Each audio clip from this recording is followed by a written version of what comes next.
Shalom, selamat pagi. Satu sukacita untuk bisa berjumpa dengan Anda sekali lagi. Nah, mari saya membawa kita kembali kepada sebuah kisah yang waktu lampau sudah sempat kita bahas, yaitu Markus pasal 8, Markus pasal 8 ayat yang ke-22, di mana di sana ada perikop judul Tuhan Yesus menyembuhkan orang buta di Betsaida. Nah, Betsaida adalah Bet berarti rumah, Saida berarti ikan, Betsaida berarti rumah ikan, dan Betsaida ini menjadi satu tempat yang sangat luar biasa dalam Injil, sebab salah satu tempat yang paling sering dikunjungi oleh Yesus dan salah satu tempat yang paling banyak menerima mujizat dalam pelayanan Yesus. Tetapi sebaliknya ada 3 kota yang dikutuk oleh Tuhan Yesus, yaitu Kapernaum, Betsaida, dan Korasim. Betsaida termasuk satu dari 3 kota yang secara spesifik dikutuk oleh Tuhan Yesus. Tetapi ini adalah sebuah kota yang sangat luar biasa. Bagi Anda supaya Anda tahu bahwa Andreas, Petrus, dan Filipus, 3 dari 12 murid Yesus berasal dari kota Betsaida. Jadi Anda lihat bahwa 3 murid Yesus, Petrus, Andreas bersaudara, plus rekan mereka, teman sekampung mereka, Filipus, berasal dari kota ini. Jadi Anda lihat bukan hanya kota yang melihat banyak mujizat, tetapi salah satu kota yang memberi sumbangsi di mana murid-murid Yesus itu hadir. Bukan hanya itu, salah satu mujizat yang paling fenomenal dalam perjalanan hidup Yesus, yaitu mujizat Tuhan Yesus memberi makan 5.000 orang, itu terjadi di daerah Betsaida. Jadi Anda lihat ini adalah satu kota, satu kampung tepatnya yang sangat luar biasa. Tetapi di sini pula Markus 8 ayat 22 ada satu mujizat yang unik. Kenapa saya bilang satu mujizat yang unik? Sebab inilah satu-satunya mujizat yang dicatat dalam Alkitab, di mana Tuhan Yesus perlu menyembuhkan orang buta dengan 2 kali sentuhan, dengan 2 kali jamahan. Biasanya Tuhan menyembuhkan seseorang dengan 1 kali jamahan, mereka bisa sembuh.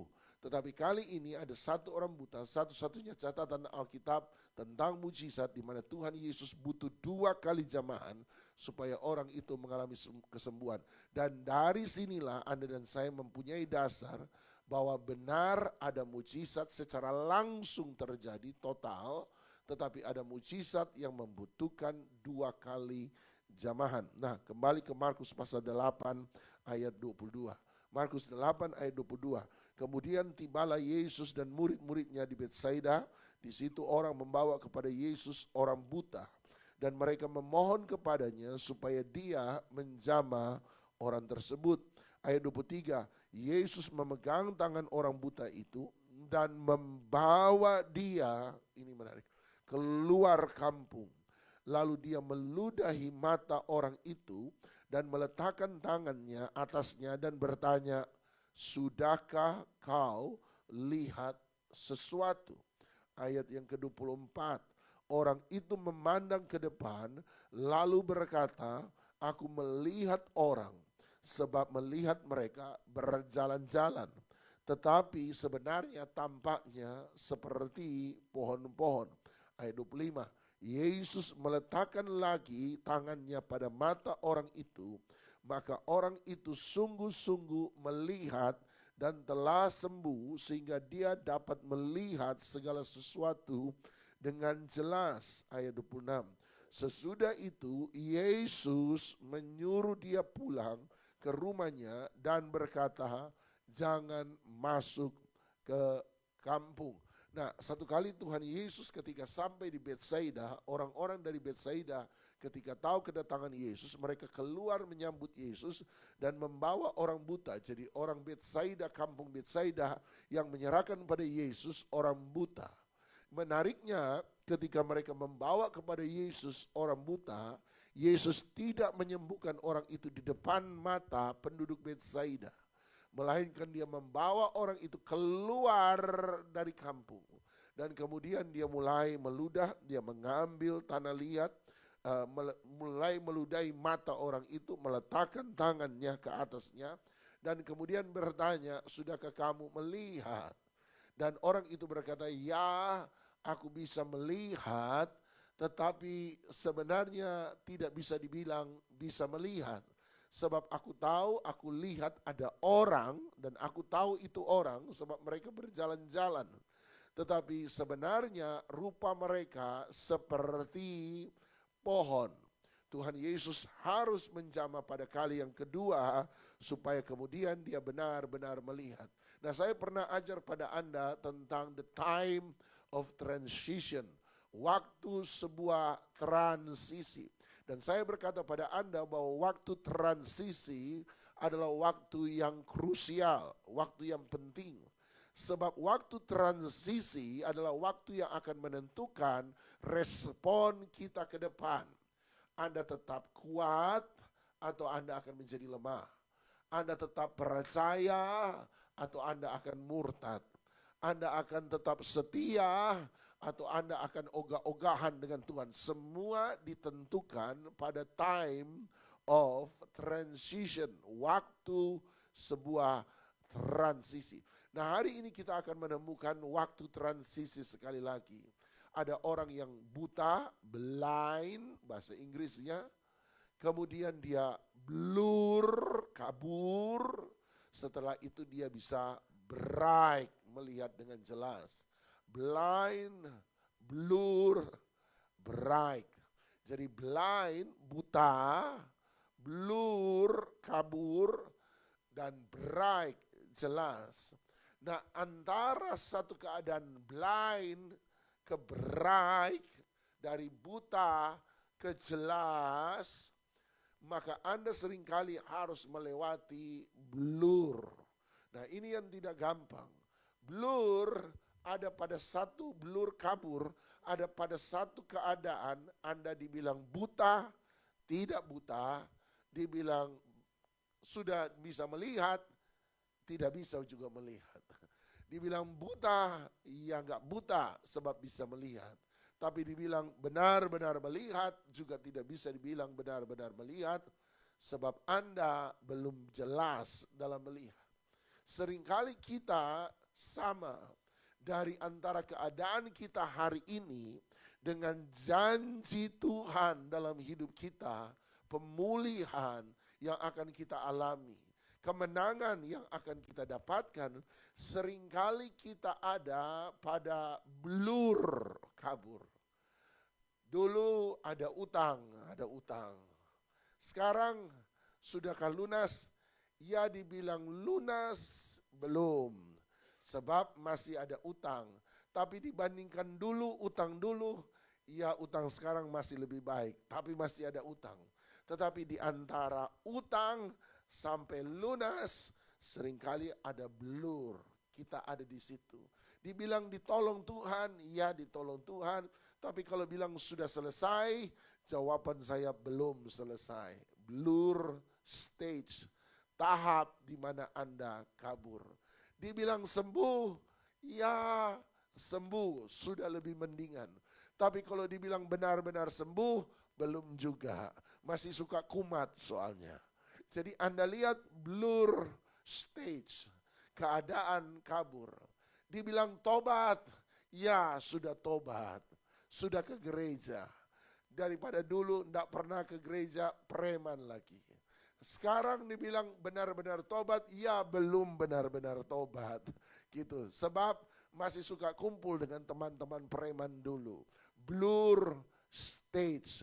Jadi selalu ada satu tahap di mana Anda ada di tengah-tengah. Saya berkata time of transition.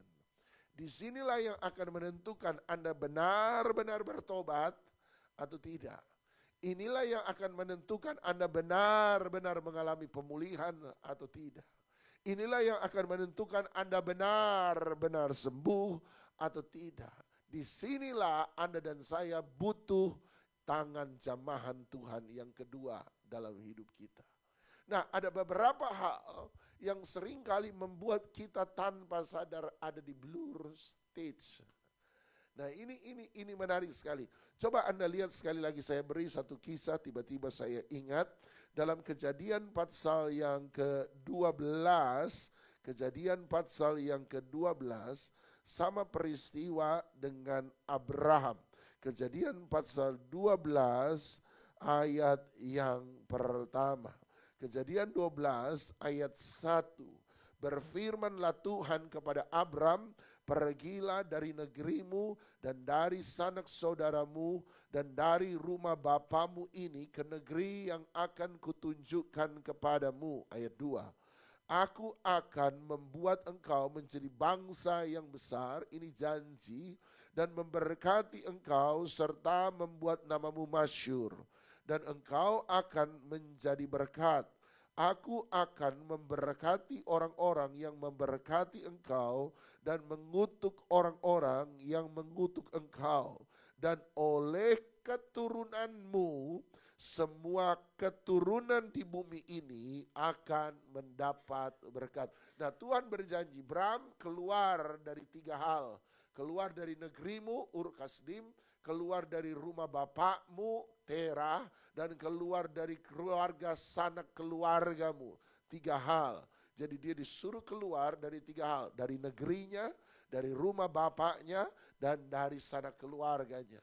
Kalau engkau lakukan itu, and I will make you, aku akan menjadikan engkau satu bangsa yang besar, engkau akan punya keturunan yang besar. Dan oleh sebab itu aku akan memberkati engkau, bukan cuma engkau, keturunanmu aku akan berkati, sehingga oleh karena keturunanmu, semua keturunan di muka bumi akan mendapat berkat. Jadi Abraham dijanjikan bahwa dia akan diberkati, bukan hanya dia, keturunannya juga. Sementara dia belum punya anak. Dia belum punya anak. Tapi Abraham menjadi percaya lewat janji itu, Tuhan berjanji bahwa dia akan punya anak. Nah, lihat apa yang dilakukan. Ayat 4. Lalu pergilah Abraham. Jadi Abraham pergi seperti yang difirmankan Tuhan kepadanya. Tuhan bilang pergi dari apa? 3 hal. Dari negerimu, dari keluargamu, sanak keluargamu, dari rumah bapamu. Ayat 4 berkata Abraham pergi dari mana? Negerinya Ur Kasdim, seperti yang difirmankan Tuhan. Dan Lot pun, Lot siapa? Keluarga. Tuhan bilang keluar dari 3 hal. Keluar dari negerimu, keluar dari rumah bapamu, keluar dari sanak keluargamu. Dia keluar dari negeri, tetapi dia tidak keluar dari sanak keluarga. Sebab Lot masih mengikuti dia. Bukan cuma Lot, Abraham berumur 75 tahun ketika dia berangkat dari Haran. Dia berangkat dari Haran. Ayat 5.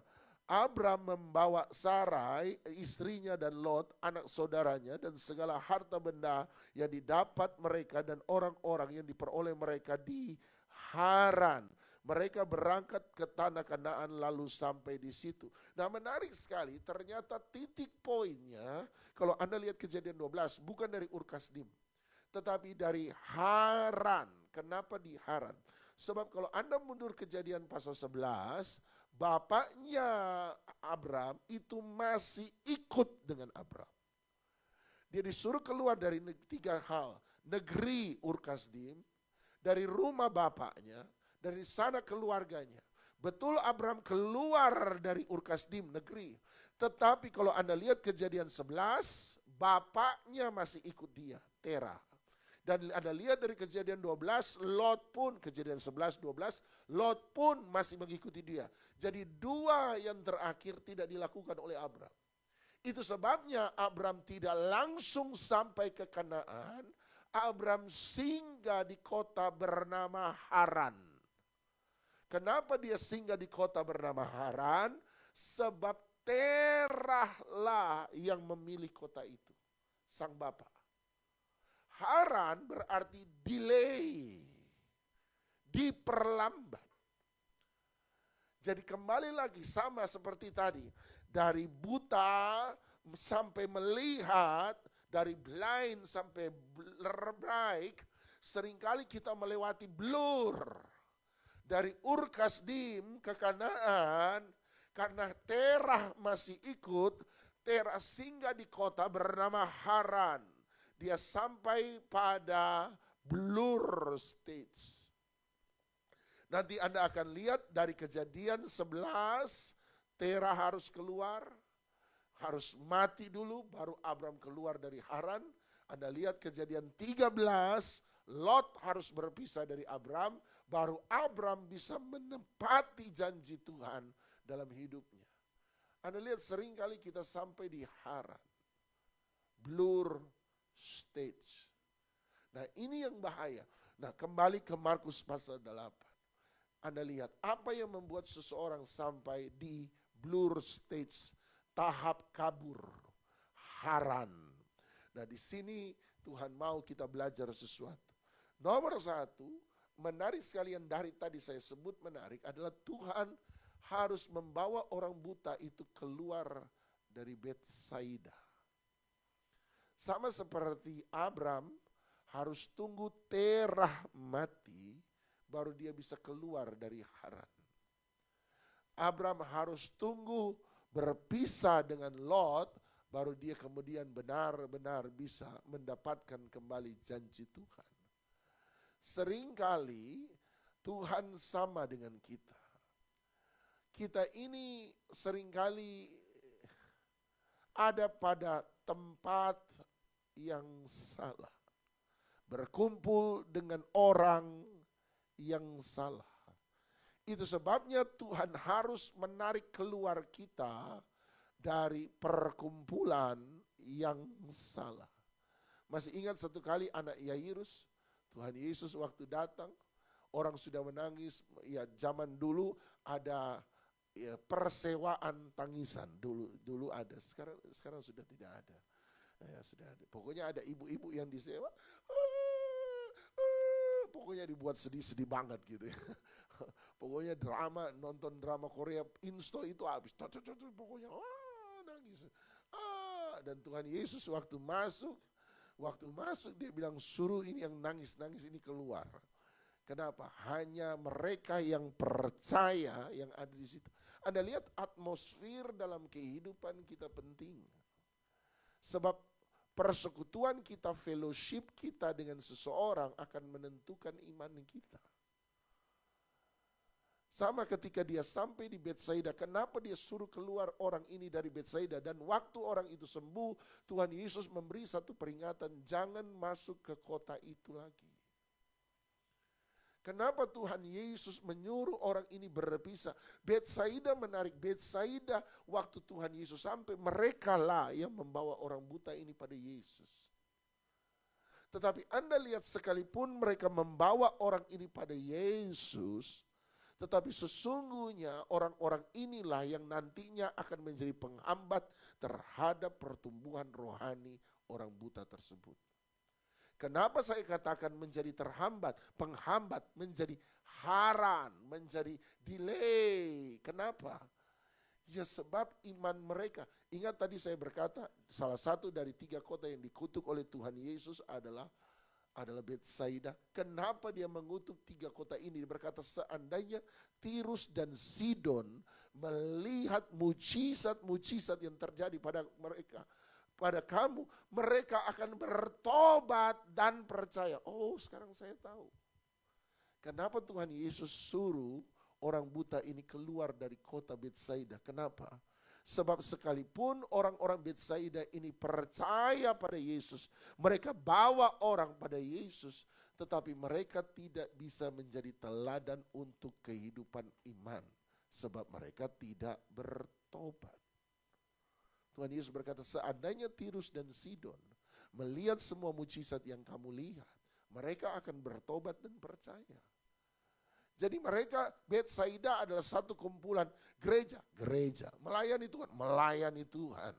Tetapi justru kehidupan mereka adalah kehidupan yang tidak mengalami pertobatan. Makanya Tuhan Yesus pernah bilang, mereka datang bukan cari firman kok. Mereka datang cari roti kok. Dan ingat, Betsaida adalah tempat di mana 5.000 orang makan roti. Sejak hari itu mereka ikut Yesus. Kemana Yesus pergi? Ikut Yesus. Pengen makan gratis sebenarnya.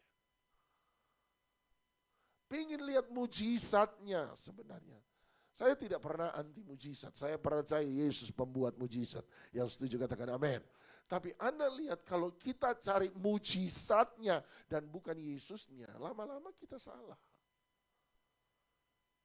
Kita tidak mengalami pertobatan. Itu sebabnya Tuhan Yesus berkata, keluar dari sana. Keluar dari orang yang hanya mau berkat, yang mau hanya pertolongan. Sementara tapi kami kan punya kebutuhan, Pak. Betul kita punya kebutuhan, betul kita punya masalah, betul kita punya kekurangan, betul kita butuh sesuatu dari Tuhan, betul kita butuh pertolongan dari Tuhan, ya. Tapi persoalannya adalah nomor satu, jangan pernah cari Dia untuk itu semua. Ketika malaikat, sebentar kita akan merayakan Natal. Natal telah tiba, Natal telah tiba, Natal telah tiba.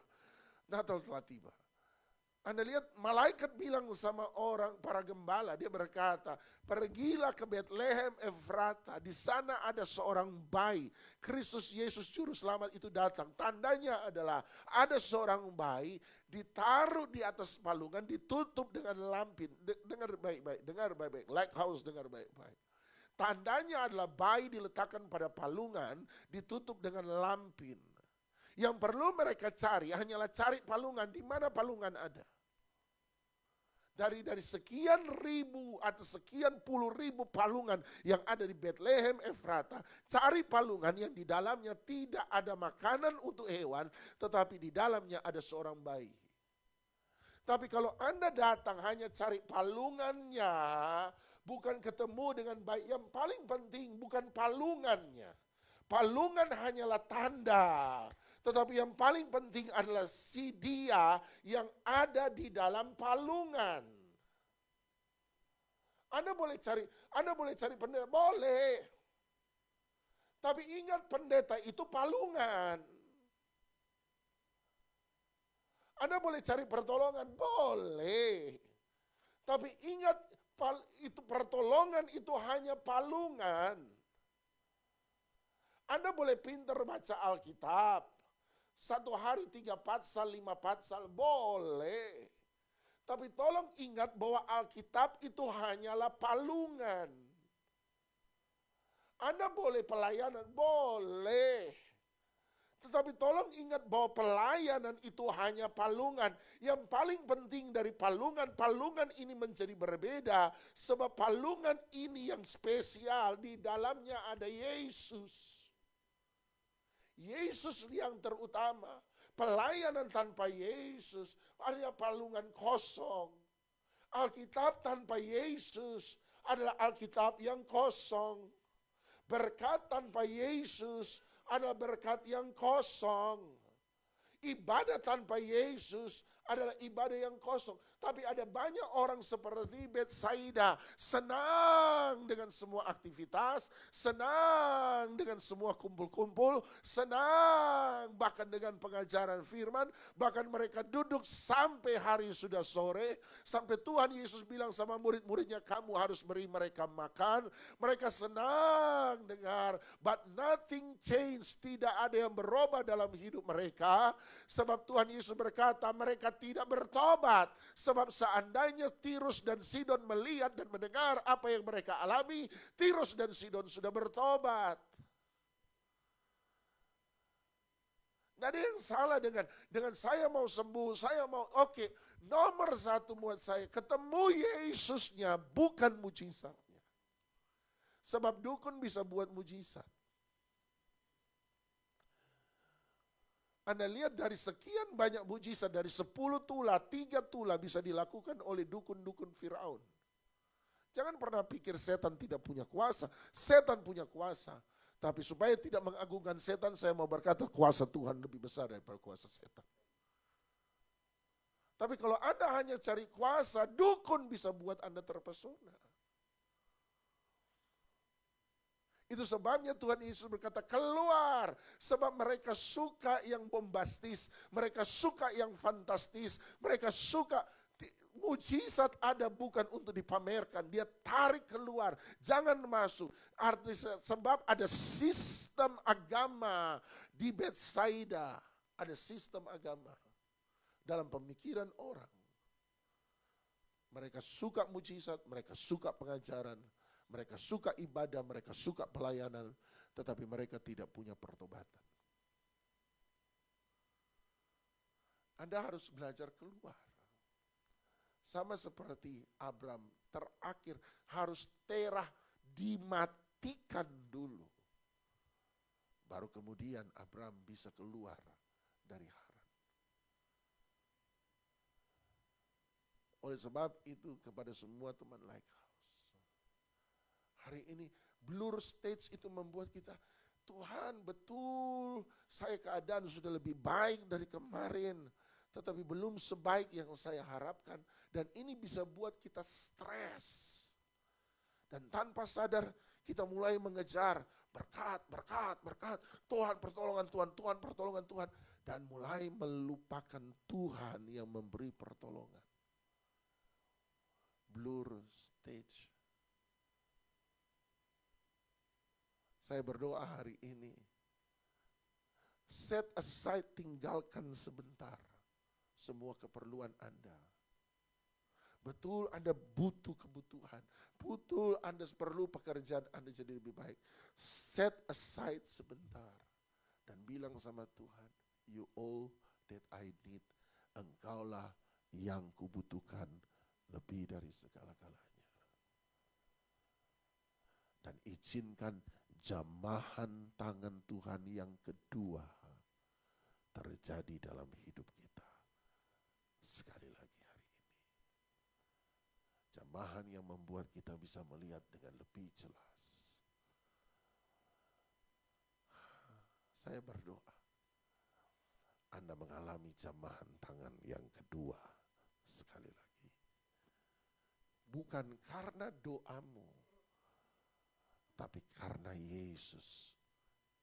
Kalau kita berdoa hanya sekitar tentang apa yang bisa diselesaikan oleh uang. Dengar, kalau kita hanya berdoa, minta pertolongan Tuhan atas sesuatu yang bisa diselesaikan oleh uang, maka Anda salah dalam berdoa. Kalau uang menurut Anda, Tuhan tolong saya, kasih uang, kasih uang, kasih uang. Kalau uang, saya dapat uang banyak, saya bisa selesaikan masalah saya. Maka Anda salah berdoa. Anda ketemu palungannya. Tapi Anda tidak ketemu Yesus yang ada di dalam palungan. Anda ketemu kain lampinnya, tapi Anda gak ketemu Yesusnya. Hari ini Yesus, palungan yang ada Yesus. Beri saya pekerjaan yang ada Yesus. Pertemukan saya dengan orang-orang yang dipakai Tuhan. Bukan orang-orang yang tidak dipakai, tapi orang-orang yang dipakai. Tuhan bisa pakai siapa saja. Tapi saya berdoa Anda ketemu orang yang benar-benar dipakai Tuhan untuk menolong Anda. Bukan orang yang tidak dipakai Tuhan. Tapi orang yang dipakai Tuhan. Tuhan pakai orang. Tapi tidak semua orang Tuhan pakai. Cari orang yang Tuhan pakai. Pertemukan dengan orang yang Tuhan pakai. Anda ketemu palungan yang ada Yesus. Saya berdoa kita ketemu itu. Mari kita datang pada Tuhan.